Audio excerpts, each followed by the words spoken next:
I'm really happy to be here today. And I'm going to tell some stories about what inspires me. And I'm going to first talk about what inspired me to become an engineer. And in order to tell that story, I'm going to talk about Joe Marriott. So Joe Marriott is shown here, pictured in his natural habitat, which is surrounded by electronics, voltmeters, oscilloscopes. There's probably a soldering iron back there. And Joe graduated as an electrical engineer from the University of Utah in 1969. And upon graduation, he immediately got scooped up by the pioneering electronics company of its day, Hewlett-Packard. Moved from Utah to Colorado, and he's pictured here 50 years later at the same site, still doing engineering, still doing electronics, and he has been a major inspiration for me as an engineer.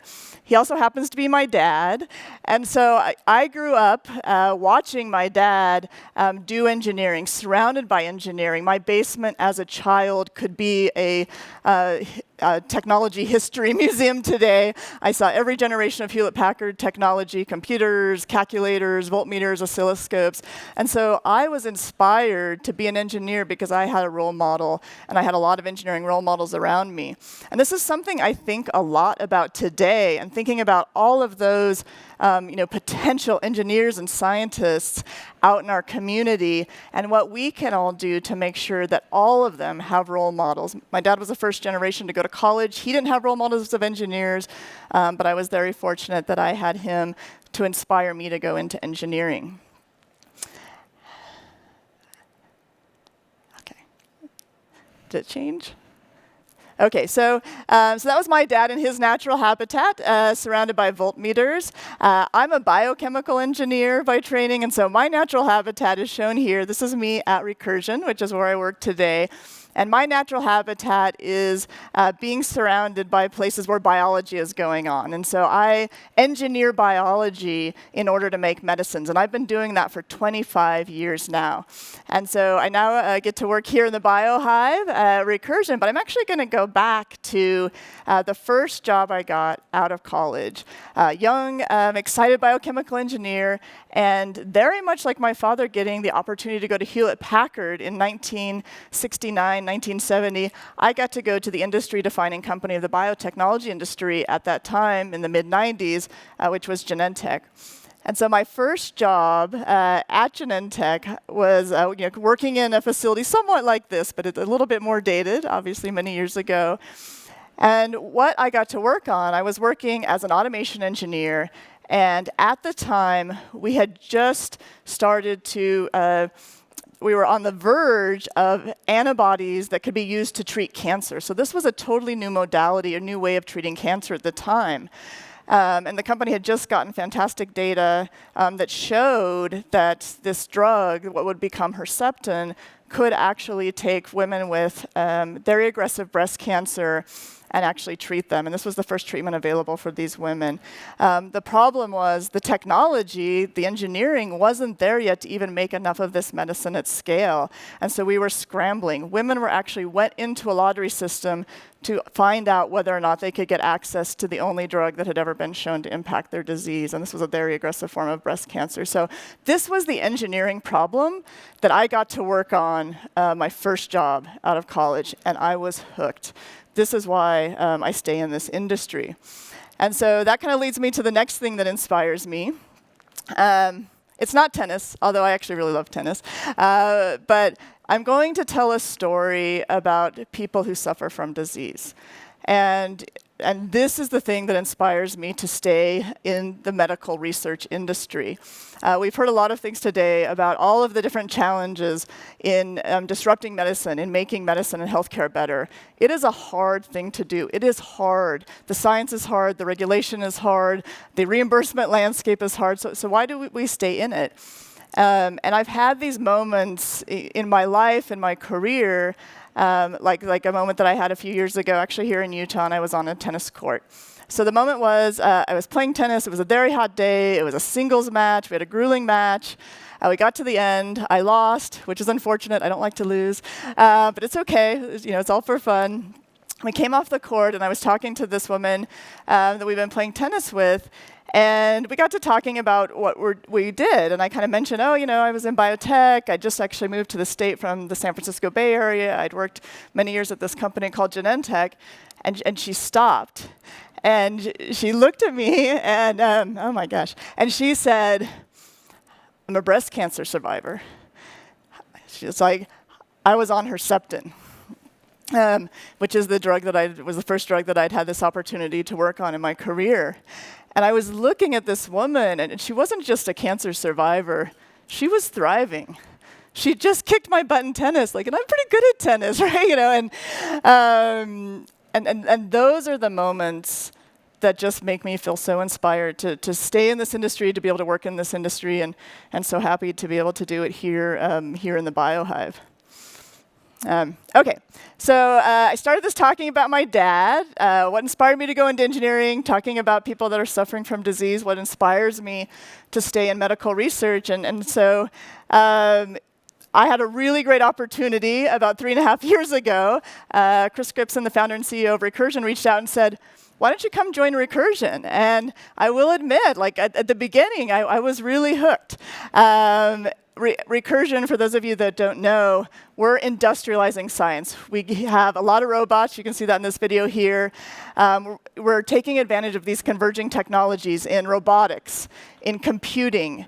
We have a supercomputer, right? Engineers love supercomputers. Engineers love robots. And we're taking, and other technologies that are emerging in biology, like the use of CRISPR reagents. We're pooling all of these things together in order to completely revolutionize the way that medical research is done.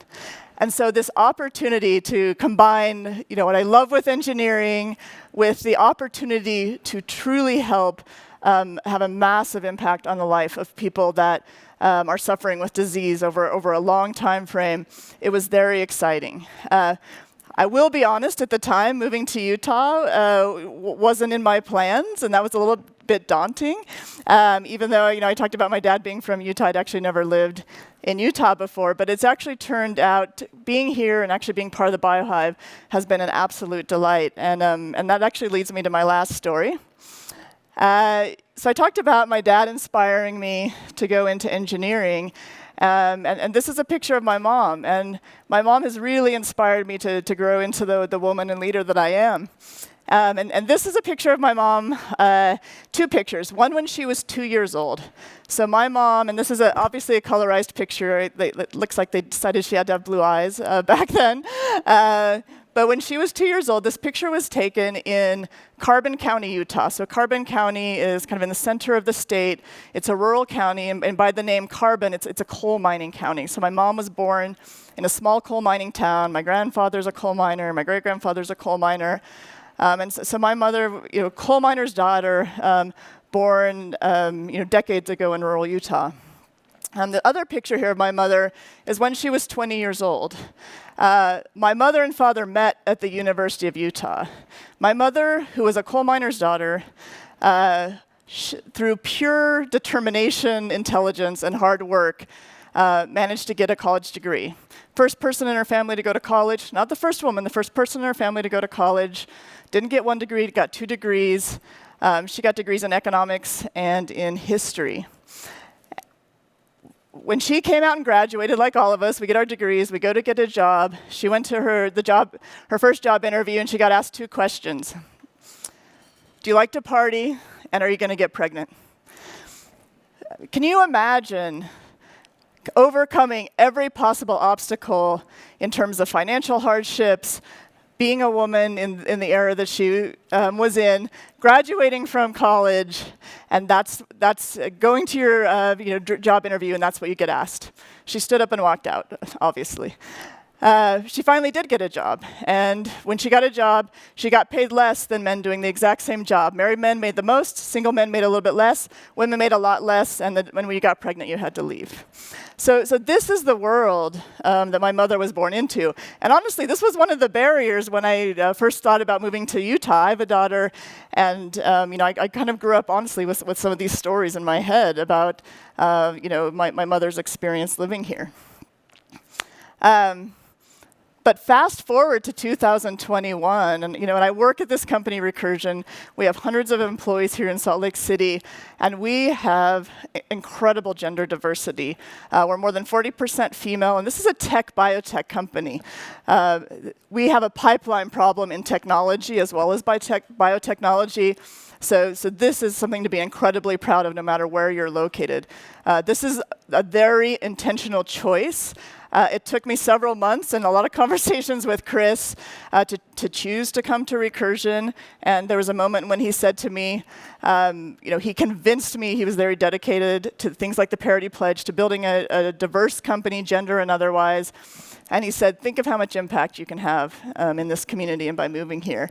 And with all the stories of my family, my mom, it really pulled me in. And I'm very proud of the company that we've been building and will continue to build. And kind of closing up that story, beyond Recursion, this is what we're building in the BioHive. And I didn't expect this. When I came to Recursion, I was like, it's going to be cool. There's going to be robots, and we're going to create all these medicines, and people are going to be saved, and there's going to be more robots, and it's going to be like all the best of all the things I love. And it is all of that. We do have a lot of robots, and it's so much fun.